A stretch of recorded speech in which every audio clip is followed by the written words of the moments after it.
wise man once said that an architect's dream is a builder's worst nightmare. Most people believe that a building project begins with the construction of a new building, or in this case, the demolition of an existing building. What most people don't know is that this work actually begins well before any activity occurs at the building site. But who reviews the hundreds, if not thousands, of pages of plans and documents for each individual project?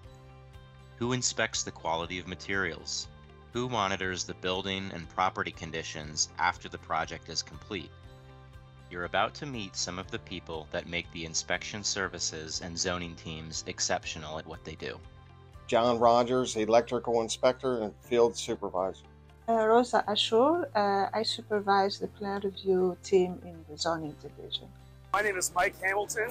I'm a plans examiner and field inspector. I'm Tasha Shine, and I'm a permit processing 2 specialist.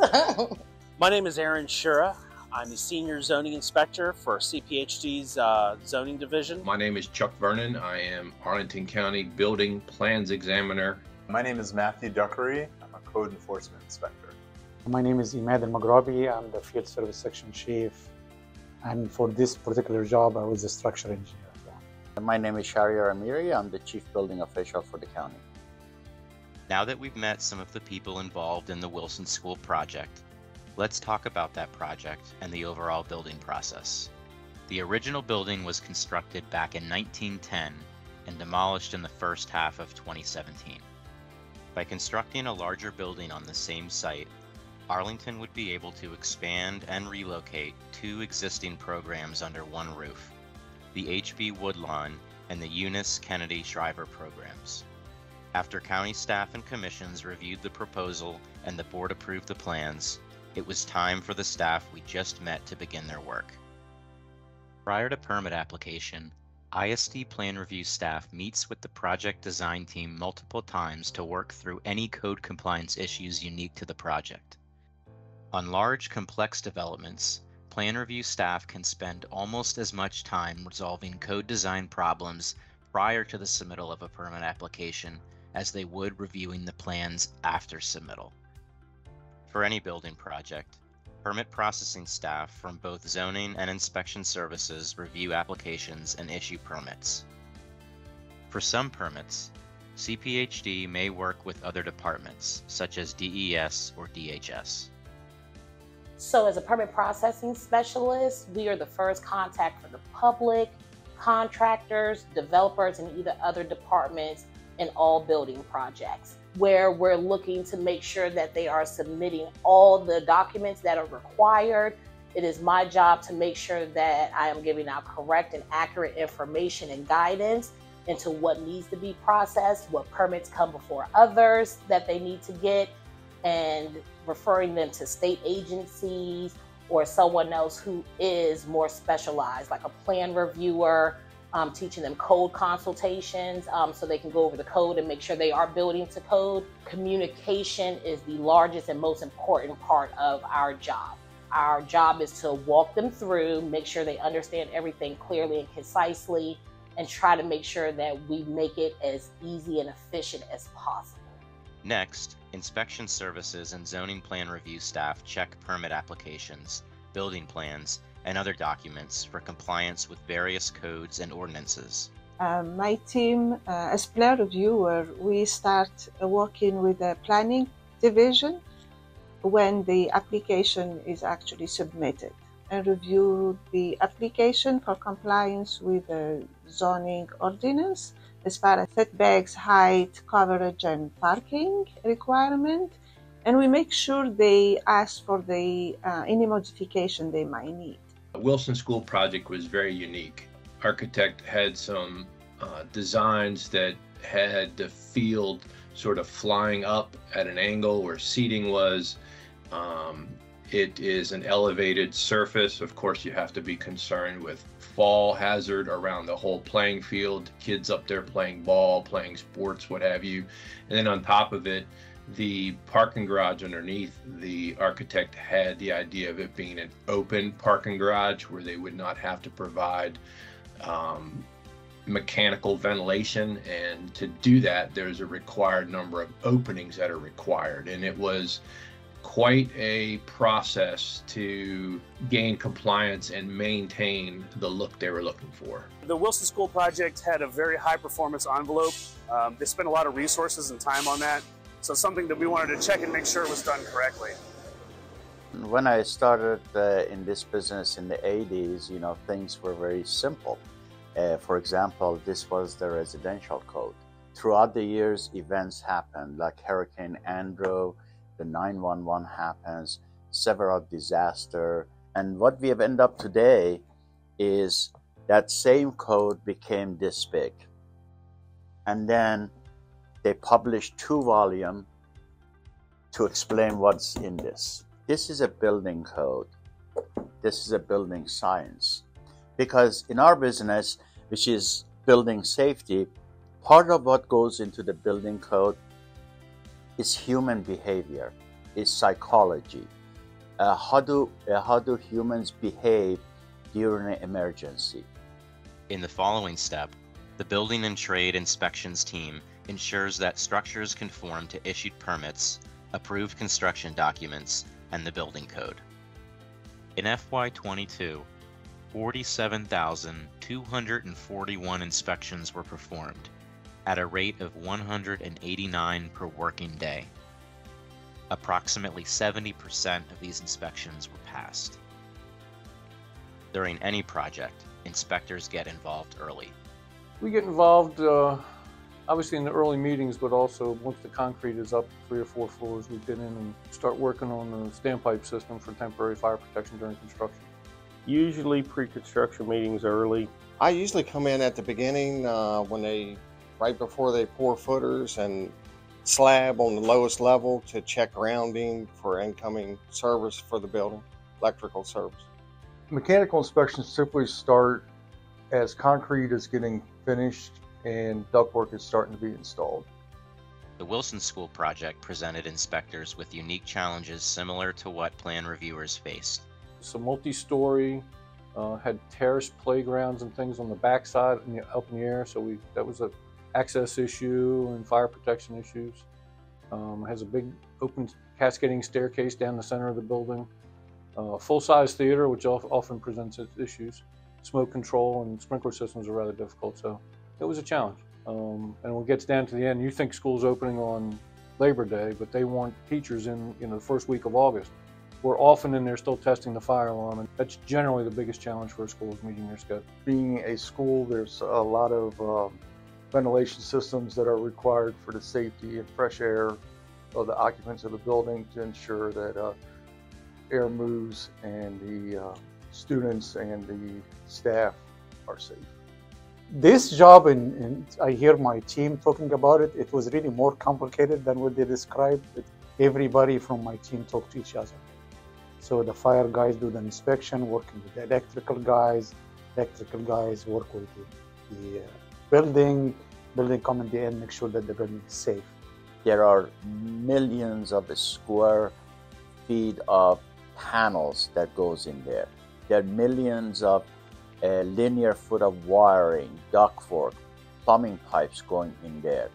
And every inch of it gets inspected. That's why we always say building safety is no accident. One of these challenges related to the building's shear wall. Shear walls prevent buildings from collapsing or swaying during earthquakes and heavy winds.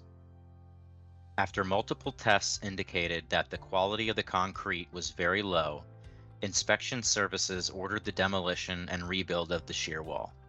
During the process of the demolition, which is really kind of amazing, you see those equipment come, you would think that they're going to start to hit the wall very hard. The moment they lay in the wall, the whole entire wall collapsed. So imagine if with this shear wall go all the way to the 6th, 7th floor, with all the floors, school is done. All what you need is a small seismic activity or like 90-mile winds, any of those hurricanes, the whole entire school will collapse. But that's our job. So that was really one of the things I would always remember about the school, the issue with this shear wall, and I'm glad that we caught it. What I'm gonna say at the end is what we do really matter. and stuff like that. Most of the people don't know about it. Lastly, the inspection services and zoning divisions each have their own teams of enforcement staff.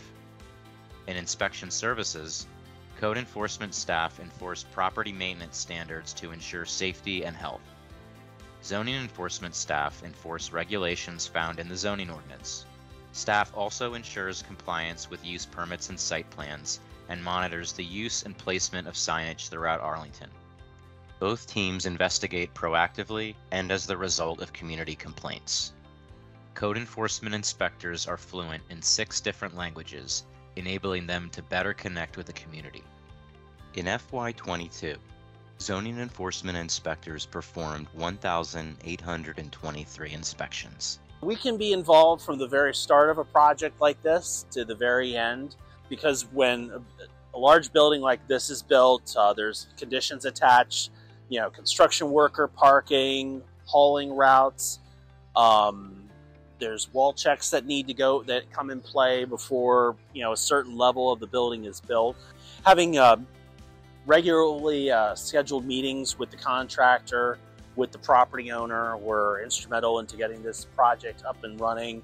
That way, I didn't have to call them on all odd hours. There was a specific set time as to when I could come out, address any concerns that I may have. Code enforcement's role in the building process begins once a building receives its certificate of occupancy. Code enforcement enforces the Virginia Property Maintenance Code, Virginia Construction Code, and the Building Code. I think something that's really unique about code enforcement, it's always not necessarily a regulatory situation or exchange. We as code enforcement inspectors get an opportunity to get educated ourselves.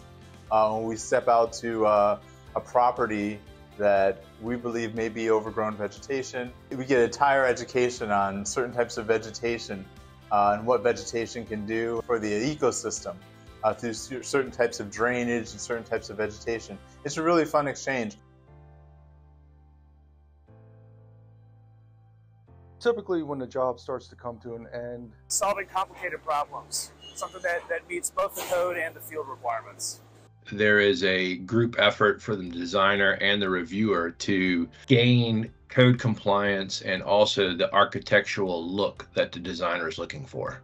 Knowing what it was like beforehand, and then seeing the finished product and showing what it looks like now, and the public using that. A resident is not familiar with what the state expectation is and what the county's expectations are, and being able to educate them and bring their property into compliance, and keeping them safe and keeping the public safe. These projects are long projects, so they can go for 2 or 3 years, so you really have time to build that relationship. The most rewarding part of my job is issuing a permit. I know it sounds very low-key, like, oh, you're just issuing a permit, but when you issue that permit, you're giving someone like a homeowner who's building an in-law suite for a parent, or taking a blank space and turning it into a beautiful park for the community, or even helping someone rebuild after a fire. Once you issue that permit, that gives them the ability to do what they need to do. The hardest one is the pushback from applicants on how or why they need to comply, even though they agree to those conditions. On this specific project, I think everyone works under pressure because the schools have very tight deadlines. Trying to explain that the code that the county has adopted and the ordinance that the county has put into place is for the public safety. Just different code challenges, the way the building's constructed, challenges of trying to keep the measurements and everything for handicap, ANSI, different egress components correct as the building goes up through. The technologies and methods are always changing, so we've got to keep on top of that change, and that's usually done through continuing education. So the first sentence of the building code states to protect the health, safety, and welfare of the residents of the Commonwealth of Virginia. So me skipping steps not getting the proper inspections, not making sure that they have the correct permits, that contractors have the right specialties. This could be detrimental to not only property, but human life safety. If this step is skipped in the process, it might lead to unsafe buildings for the occupants and first responders. I've seen buildings where insulation wasn't installed at all, ones where they've split it in half to try to save money on it, or controls are set up so that HVAC systems will be battling each other. There's a lot of simple fixes that should be done that sometimes are not. Failure of a life safety system, which is not acceptable, obviously. All the systems have to work together. It's not just the sprinklers, but in conjunction with the building and all the separations and mechanical, and everything meshes and works as a unit. So if you skip one step, it's not going to work. We know the first responders save lives. Building officials save first responders' lives because of the things we have put in the building. We have now two-way communication for first responders. This was a lesson learned from the 911 study. We have the special fire service access elevator for first responders so they don't have to climb 32 stories up the building. Out of more than 7,000 jurisdictions across the United States, the Inspection Services Division is one of the few that consistently achieves accreditation from the International Code Council. This designation is achieved by providing the highest quality of building safety and ensuring compliance with the building code and other local codes and ordinances. So there are a lot of things that happens and people take it for granted. I can assure you building safety is no accident because there are people behind the scenes to make sure the places you live, the places you work at is safe and accessible to all.